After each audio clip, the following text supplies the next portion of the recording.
Hey everybody, this is David B69, and I just thought I'd talk about doing something different.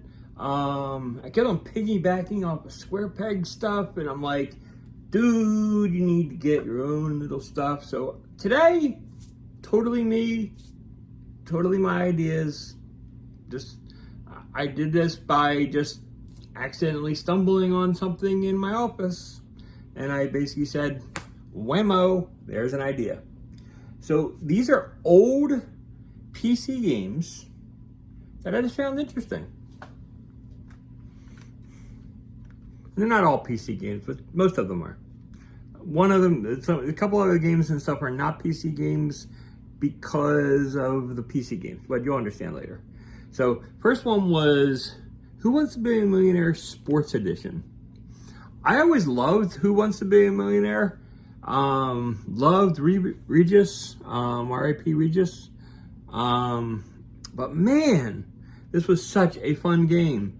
And it's like just this and being sports, it was like the perfect mixture for me. So yeah, I really love this game. It was like the perfect thing for me. Yeah, it was like really cool. So that was one. Next one was the Who Wants to Be a Millionaire 3rd edition. I think I had first and second somewhere. Wasn't about to dig around everywhere, but yeah, it was like the PC version of Who Wants to Be a Millionaire. We used to actually gather, everybody used to come, when people came over, we used to go to the computer and basically play Who Wants to Be a Millionaire together.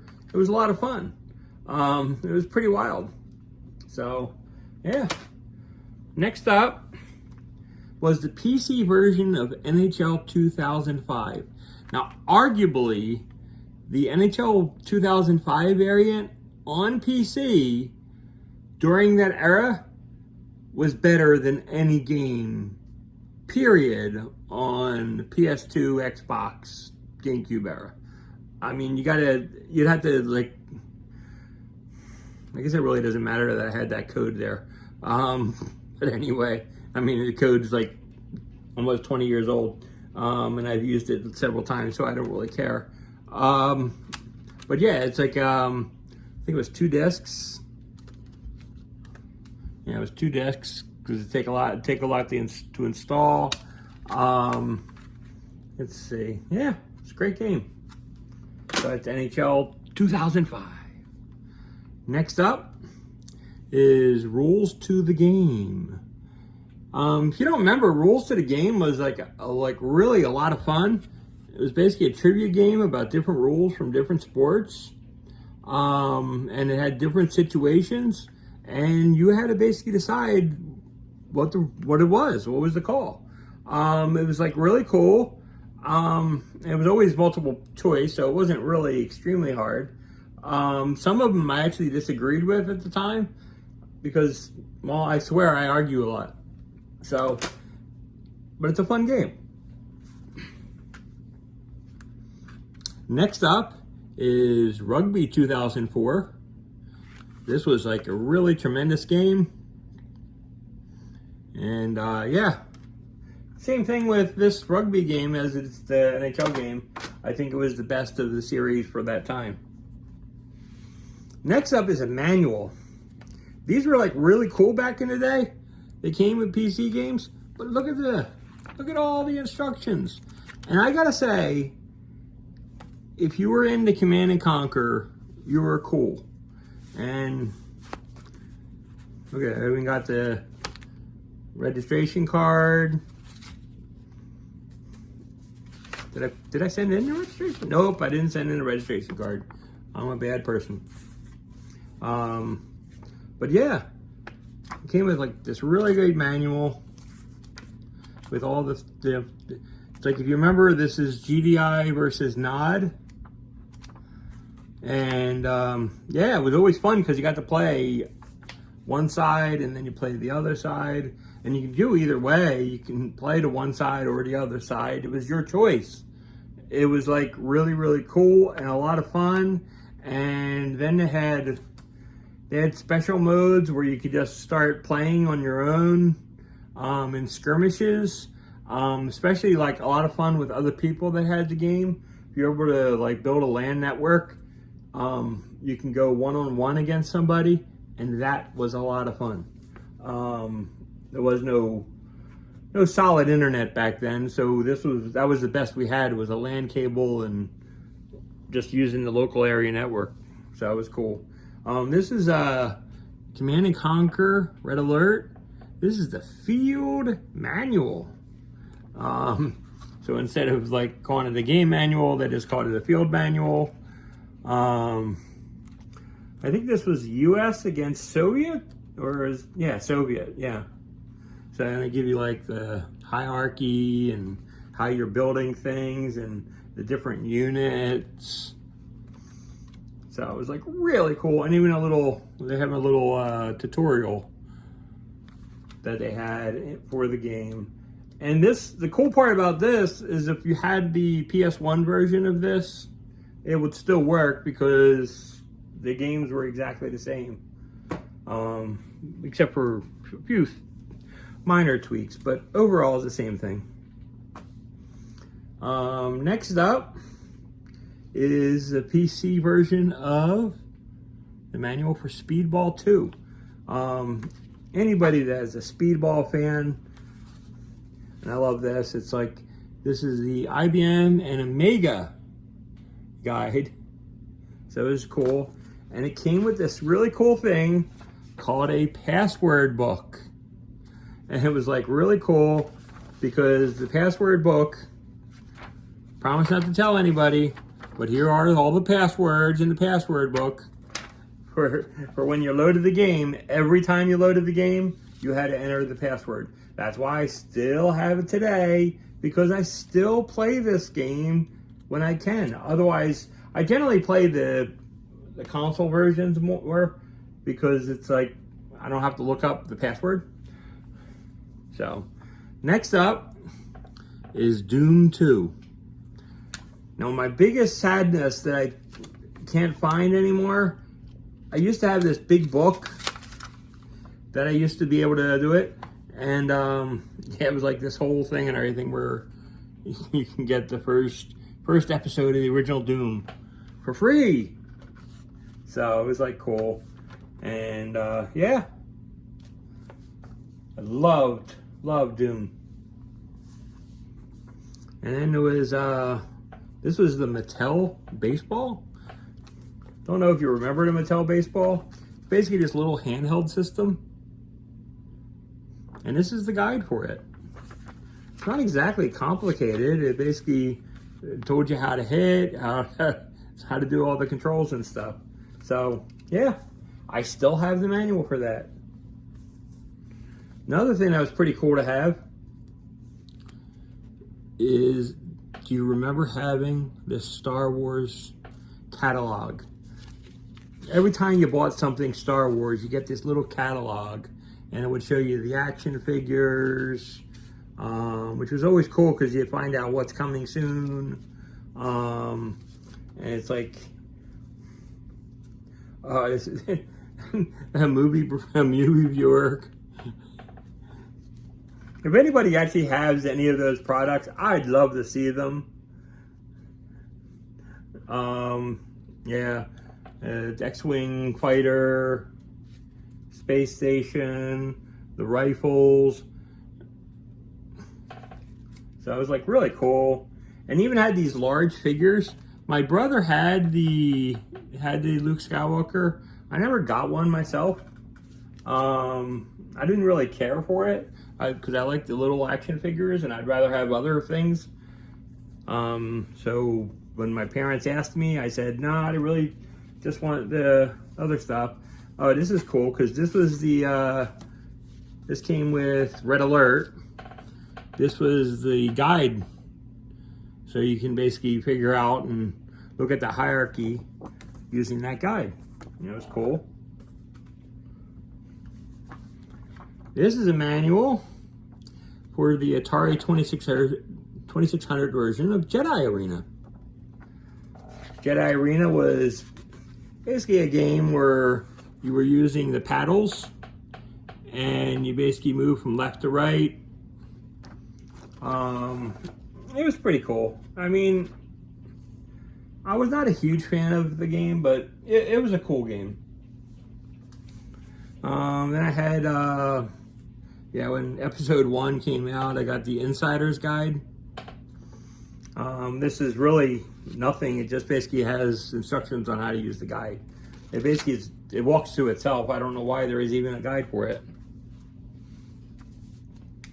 Let's see, what is this? Let's see. Test Drive 3, how to control. And even an accolade. If you were, this was cool. If you wish to replace your 5.25 disc with a 3.5-inch disc, simply send your disc with a $5 check, and they would send you another one. Of course, you have to basically wait the entire time for the game, but you know, it is what it is.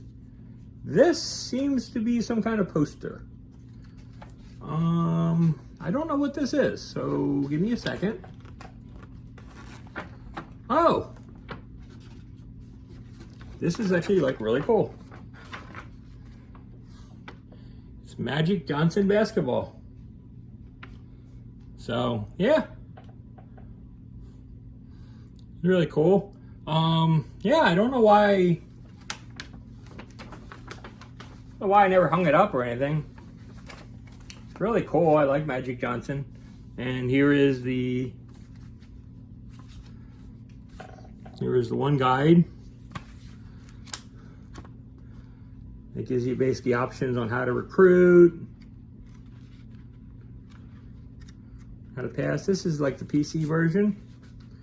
Oh, here we go. This is the game manual itself, and it tells you that it includes the free poster. And this is basically saying that Magic Johnson's basketball is a direct translation from Magic Johnson's fast break basketball in the arcade. Yeah. Sounds like really cool. It's like I always like that stuff. This was always cool. This is the Wayne Gretzky Hockey 3. This is the user's guide for that game. Came with a keyboard layout, and it's a huge guide. I always thought that this game was like really cool.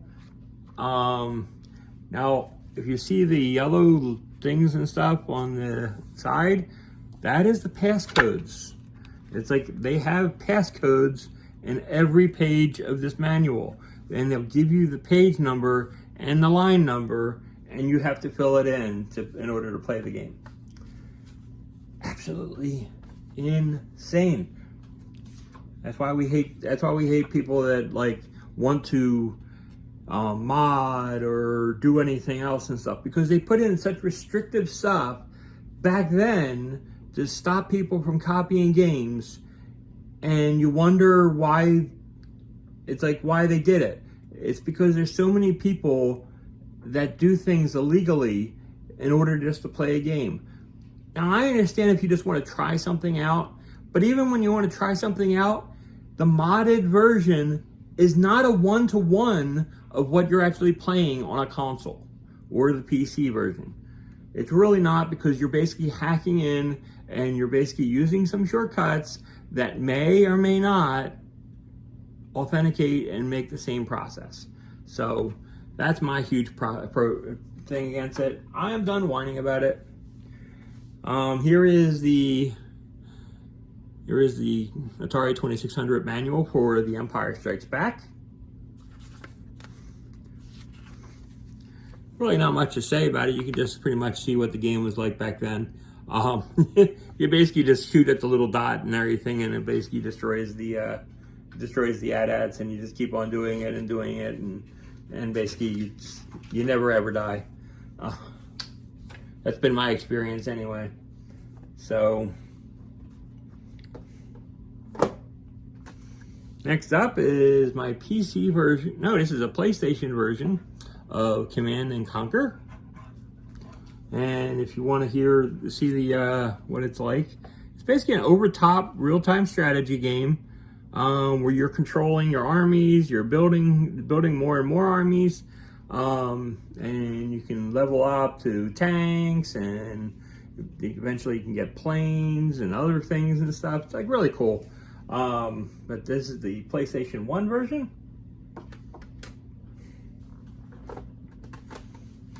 This is the PlayStation 1 version of the game Red Alert.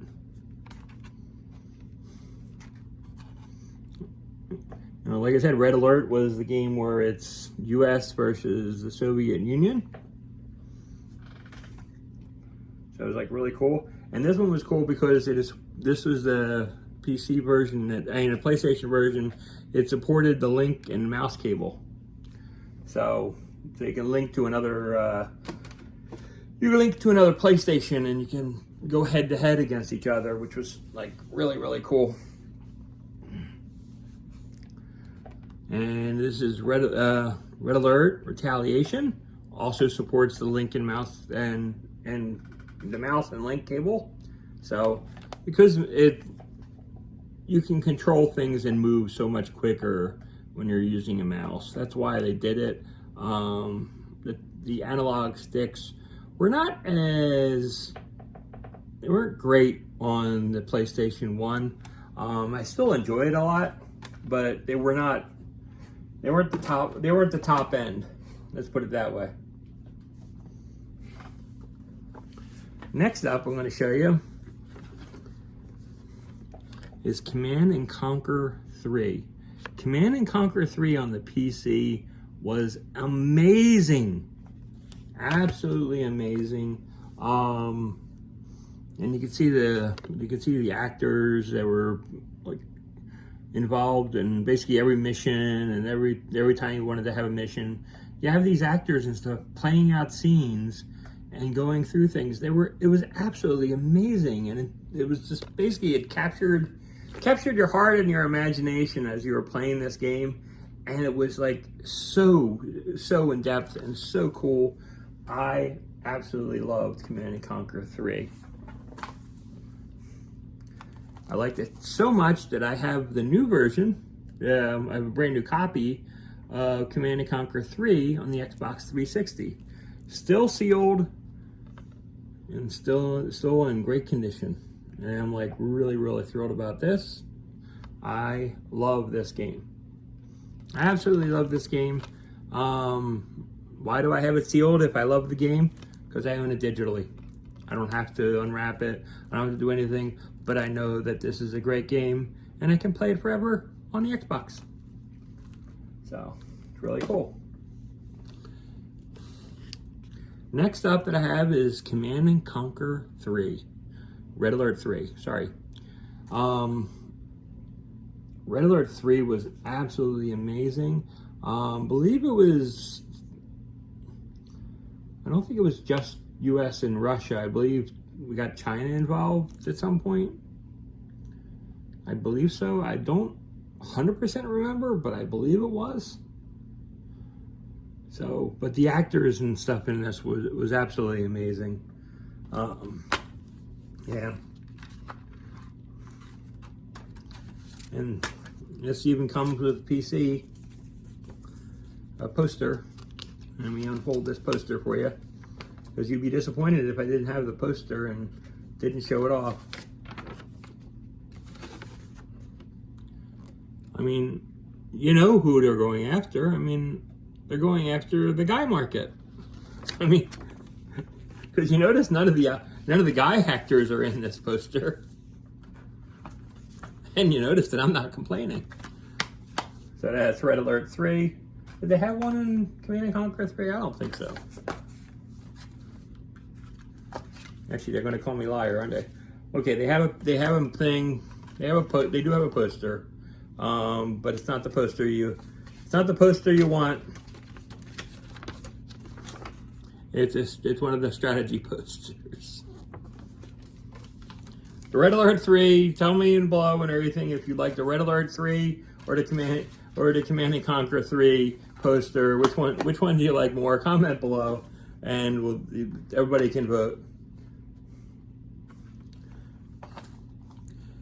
Next up is on the Xbox 360, we got Red Alert 3. And again, this is new, this is sealed, and this is awesome. And yeah, I don't have the heart to open this kind of game because it's so like cool and it's like so really nice and stuff. And I just couldn't stand not having it still sealed.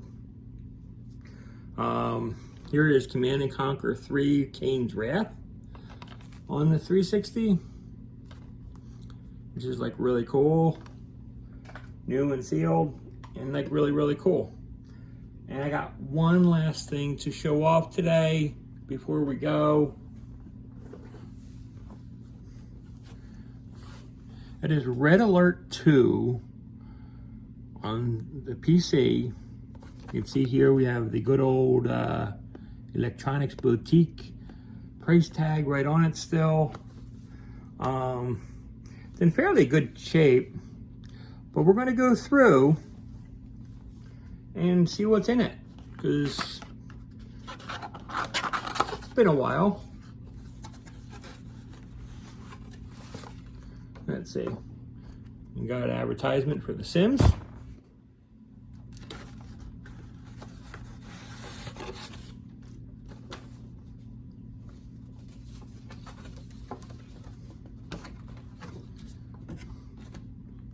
It's pretty much a keyboard layout and controls.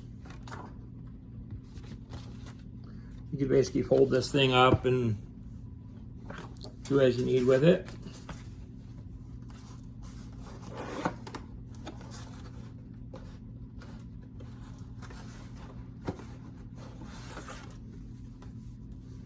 We have a Red Alert 2 instruction manual, which is like really, really thick. I mean, it goes through all the units, everything.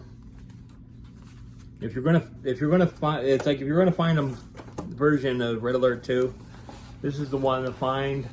They never made this on the console, which is a shame.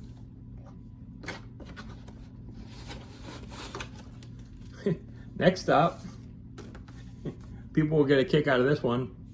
American Online 5. Get excited, people. You can get online in minutes. And you can get 50 hours for free. Can you imagine, guys? It says 50 hours free. Nobody even thinks that way anymore for hours. I mean, that's just crazy. Yeah, it's absolutely insane. I just think it's like hilarious just to see that kind of stuff anymore. And last up, I'm not going to get it out and everything because it's like custom and it's, well, it's still sealed. It's a little figurine. And I'll show you the box art. And basically the box art gives you one or two of the figurines. And it's like really cool. The game box is, it's like what's called it, individually numbered. There's nothing different about the game itself than everything else. So it's pretty much the same game. You have your Allied against Soviet. But the bonuses they give you is you get a soundtrack and you get a DVD. The DVD is absolutely amazing and it's worth the watch. Highly recommend viewing it at some point if you haven't seen it before. Yeah. And that is it. So that's basically all I wanted to show off today. I just basically wanted to give you a little look-see into what I have and everything, and some stuff in my collection. I just thought it was cool because I like ran over. I saw like some Command & Conquer stuff, and I'm like, you know, I have so many Command & Conquer stuff. Let's show things off. And then I ran into some of those Atari 2600 things, and I'm like, you know, it'd be kind of cool to show off. I was like, well, let's just show this all off in one little segment here. So that's what we did today. So I hope you enjoyed this video.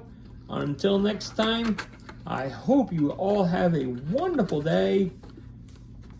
And like I said, if you were going to get any kind of version of this game, I highly recommend the collector's edition for Red Alert 2 if you're going to get the PC version. It basically requires Windows 95 or 98 or 2000 or Millennium. So you pretty much need an older computer to be able to run it. I mean, obviously you can play, they have like the new HD versions, but like I said, the collection value of this, I think it's pretty cool. So anyway, until next time, this is David B69, and I am out. Bye-bye.